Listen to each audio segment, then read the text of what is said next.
Hey everyone, my name is Perry and welcome back to the cassette phase. So we're taking a quick little break from the Halloween content just for today. And that's because over the weekend I took a short little road trip, a little over an hour away, over to Fort Worth, Texas to attend the annual Retropalooza convention. Now, Retropalooza is a con that I've been attending for years. It started out as mostly a retro video game show, and that's still kind of what it is for the most part.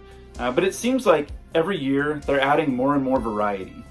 So for me, while I obviously love vintage video games, I'm also there to see vintage toys and comic books and VHS tapes and so on and so forth. So needless to say, I was super excited for Retropalooza this year, as I am every year. But I was also really excited to get some footage and essentially bring you all along with me for the first time. So that's what I've got for you today, mostly just footage of my day at this convention. And of course, I picked up a couple of things. So be sure to stick around until the end of the video where I show you my miniature haul. Feel like taking a walk through Retropalooza 2024? Come hang out.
Okay, everyone, welcome back to the rug here in the den with the newly acquired ottoman, and we've got Price is Right going on the TV this morning for some nice, relaxing, peaceful background noise. Yeah, let's go ahead and get into my miniature haul from Retropalooza this year. Starting with some VHS tapes. I'm not going to spend a lot of time on these, just kind of show you what I picked up. We've got an 80s fantasy kind of sci-fi like cult classic, I guess, in Krull. I did not have Krull in the collection, so I'm excited to add it. Yeah, the vendor that had these tapes, they were just like in some bins on the floor. And I went on a Sunday, as I usually do for these conventions, when they're just trying to clear things out. They don't want to, they don't want to pack up everything that they brought to sell and take it home. So they're usually cutting deals, especially towards the end of the day on a Sunday. So I was able to grab Krull. I also picked up Red Sonja, which I have on DVD, but I didn't have it on VHS. So this wouldn't be my first choice as far as the edition. This is one of those movie time, kind of more modern releases of the movie, but it'll still be cool to have it in this format. I really like this movie, actually, and I like the comics that it's based on too. Let's keep it moving. Now this one I took a chance on because I'd never heard of it, but look at that artwork. The Land of Far Away. Anyone heard of this one? It's probably going to be really bad, but I think he was asking $1, so it was definitely worth a shot to give it a chance.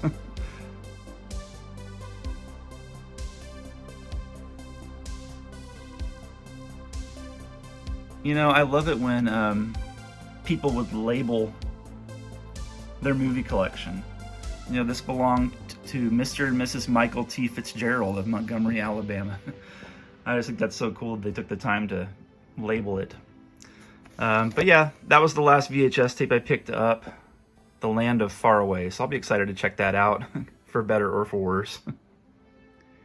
Now, while I was walking around this convention, I kind of decided, after talking with my friend, that I wanted to kind of embark on a new video game adventure.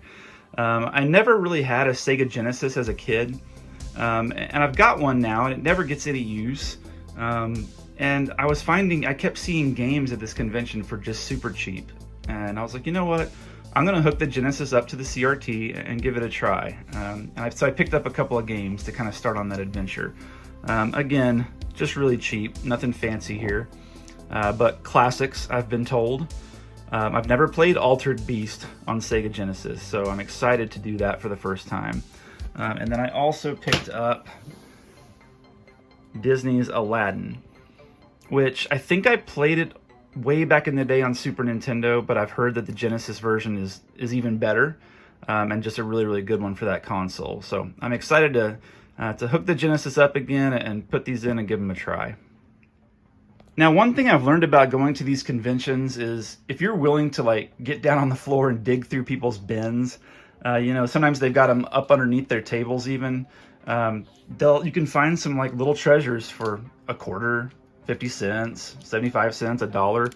And I've got some of those types of things here. So believe it or not, I did not have the Fozzie Muppet Babies Happy Meal toy. And there he is with his horse, so had to pick him up. Couple other little figures that I found digging through some bins. We've got a Sesame Street Christmas figure here, which when I do the den up for the holidays, for Christmas and stuff, I'm gonna put this out somewhere. I thought it was cool. And then I don't even know what I guess this was a Cabbage Patch Kid with a football and a football helmet. It was literally a quarter, so I just had to. I thought it was kind of cool. And then what else? Super random, but I got a Tang plushie. I've shown you guys the little PVC figures for Tang in a past video, but I didn't know they made these types of things. This was probably a mail away or something, if you sent off a couple of proofs of purchase of your Tang beverage, you could get one of these little guys. So super random, but it was sitting there super cheap, so I just had to take them home. Now this next item isn't anything that I purchased, but I was walking through one of the booths that was playing, the vendor had like a little Bluetooth speaker set up, and it was playing, retro video game music. And I told the guy, I was like, this music is making it a really good vibe here in your booth.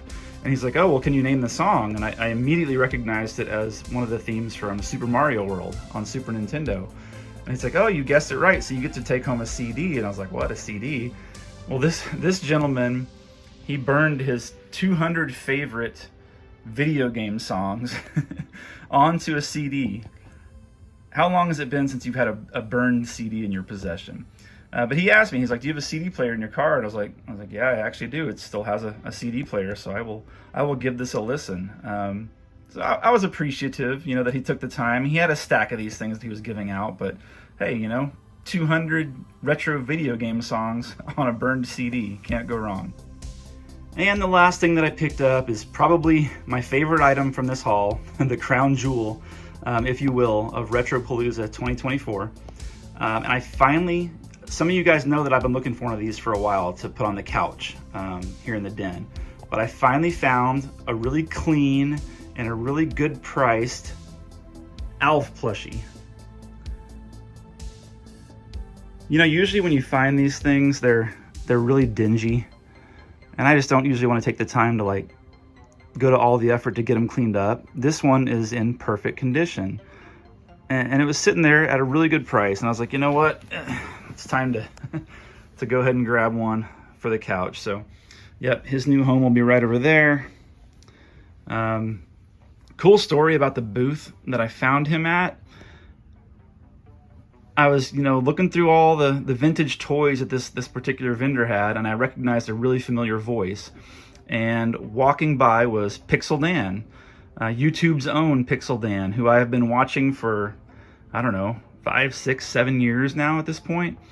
And I told him this, I went up and introduced myself, but I told him that his Saturday morning toy hunt videos that he does every single week, he goes to all these various locations around the country and just looks for vintage toys. And it's usually like a 20 or a 30-minute video, but I told him that's become part of my weekend tradition. We get up, we eat our breakfast, and then when I go to sit down and drink my coffee, I like to watch the Pixel Dan toy hunt videos. So it was good to chat with him for a couple minutes about that, and at the same time, finally pick up an Alf for the den. And there we are. So I really appreciate you all taking the time to check out the video today. Retropalooza is a great little local convention that I really enjoy attending every year. So I hope you all enjoyed coming along. If you did, or if you're new around here, consider subscribing. This channel is dedicated to providing frequent little doses of 80s and 90s nostalgia. But for now, and as always, relax, enjoy life, and be kind. We'll see you in the next one.